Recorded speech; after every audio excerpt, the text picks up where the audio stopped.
जैसा कि आप लोगों को विदित ही है कि कल की कक्षा में हमने धारा 6, 7, 8 से संबंधित प्रावधानों का अध्ययन किया और धारा 9 में हमने ये जाना कि पार्टनरों के एक दूसरे के प्रति क्या अधिकार हैं, एक दूसरे के प्रति पारस्परिक अधिकारों से किस प्रकार पार्टनर भागीदार एक फर्म के बंधे हुए हैं। अब हम भारतीय भागीदारी अधिनियम के अंतर्गत जो दूसरा प्रावधान है जिसको हम कर्तव्य के रूप में भी भागीदारों के आपसी कर्तव्यों के रूप में भी जानते हैं, उसका अध्ययन करेंगे। क्योंकि अधिकार, कर्तव्य और दायित्व ये बेटा एक दूसरे से जो है जुड़े हुए हैं, इनका पारस्परिक संबंध है, इनमें इंटर रिलेशनशिप है। जब हमारे कहीं पे कोई अधिकार उत्पन्न होंगे तो वहाँ पे कर्तव्य अपने आप हमारे निहित हो जाएंगे और दायित्व भी हमारे अपने आप निहित होंगे। तो आज हम अध्ययन करेंगे duties of the partner to work for the maximum common interest. Common interest का मतलब है सामान्य हित। सामान्य हित, इस प्रकार हित जो है वो कैसा होना चाहिए? सामान्य होना चाहिए। When the group of partners work for common interest, जब पार्टनरों का समूह, किसी फर्म के पार्टनरों का समूह एक सामान्य उद्देश्य के लिए, हित के लिए काम करता है, इंटरेस्ट के लिए काम करता है, तो जो है वो क्या होना चाहिए? Duty to be faithful to others partner. पारस्परिक संबंधों के साथ साथ विश्वसनीयता का संबंध पार्टनरों में होना आवश्यक है। विश्वास भी की जो आधारशिला है वो किसी भी जो है बिजनेस को, किसी भी फर्म को दिनों दिन जो है प्रगति की ओर ले जाती है। अगर फर्म के भागीदारों में आपसी जो है समन्वय नहीं होगा, एक दूसरों पर विश्वास नहीं होगा, एक दूसरे के प्रति वो फेथफुल नहीं होंगे, तो हर प्रत्येक व्यक्ति जो है स्वयं केवल अपनी ही तरक्की चाहेगा और स्वयं केवल एक ही तरक्की चाहने से फर्म का विकास नहीं हो सकता है। वो व्यक्ति विशेष का तो विकास हो सकता है लेकिन फर्म का विकास नहीं होगा। तो फर्म के विकास के लिए सभी पार्टनरों को एक दूसरे के प्रति जो है वो विश्वासमान रहना पड़ेगा, फेथफुल रहना पड़ेगा।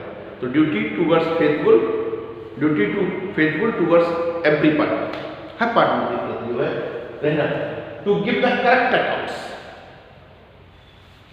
किसी भी व्यापारिक संस्थान की प्रगति के लिए यह आवश्यक है कि वहाँ का लेखा जोखा जो होता है, अकाउंट्स होता है, आय व्यय होते हैं, क्या जो है व्यय किया गया उसके सापेक्ष में आय कितनी हुई और उस आय का इक्वली डिस्ट्रीब्यूशन कैसे हुआ, किस मद में कौन सी जो है इनकम लगी।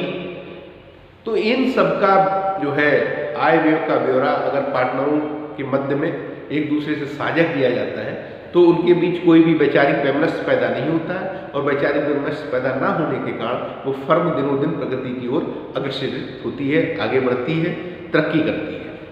दूसरा है to give the correct information. ये भी जो है कर्तव्य है कि प्रत्येक पार्टनर दूसरे पार्टनर के लिए समुचित सूचना दे, उचित सूचना दे, सही सूचना दे। उसका कारण ये है कि यदि आपस में वो लोग झूठ बोलेंगे और व्यापार से जुड़ी हुई जो है जानकारियां एक दूसरे से साझा नहीं करेंगे तब जो है करेक्ट पोजीशन पता नहीं लगेगी।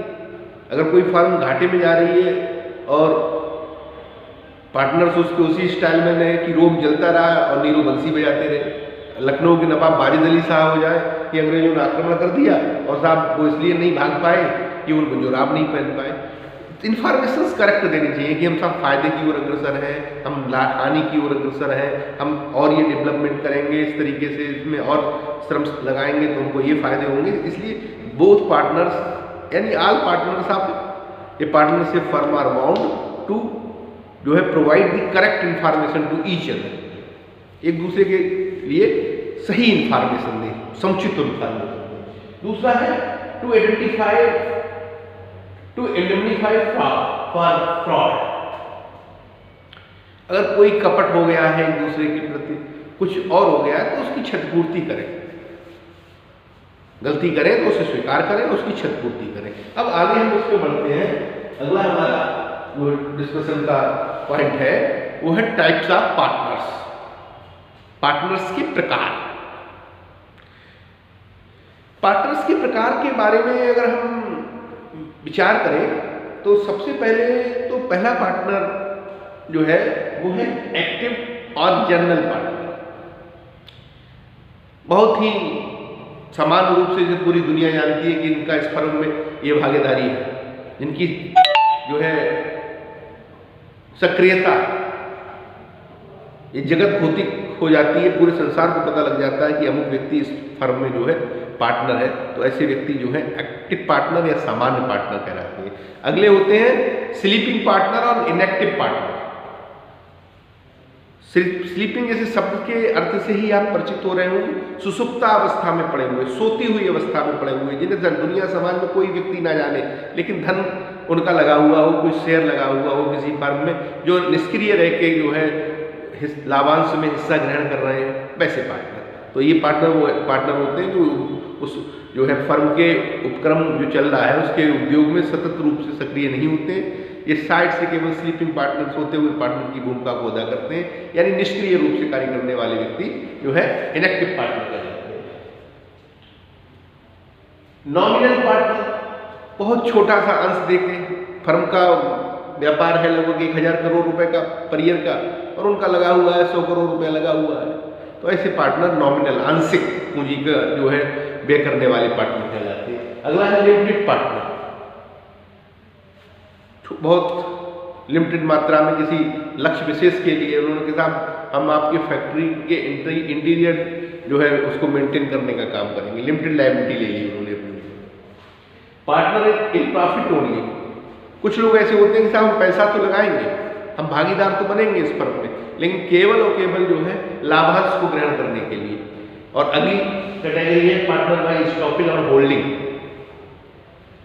पार्टनर बाय स्टॉपिल और होल्डिंग का मतलब है जो लोग वास्तविकता में तो पार्टनर नहीं है, जो लोग वास्तविकता में तो पार्टनर नहीं है, लेकिन जो है एक मेमोरेंडम के द्वारा उनकी भी कुछ अंश पूंजी लगी हुई होती है, तो ऐसे लोग जो है पार्टनर बाय होल्डिंग जो है या स्टॉपिल के कहलाते हैं। अब ये टॉपिक हमारा, इसको हम कल डिस्कस करेंगे, ये बहुत ही महत्वपूर्ण टॉपिक है, इस पर क्वेश्चन जरूर आता है। ये manner as a partner in partnership firm, और इसको हम कल जो है डिस्कस करेंगे। Thank you.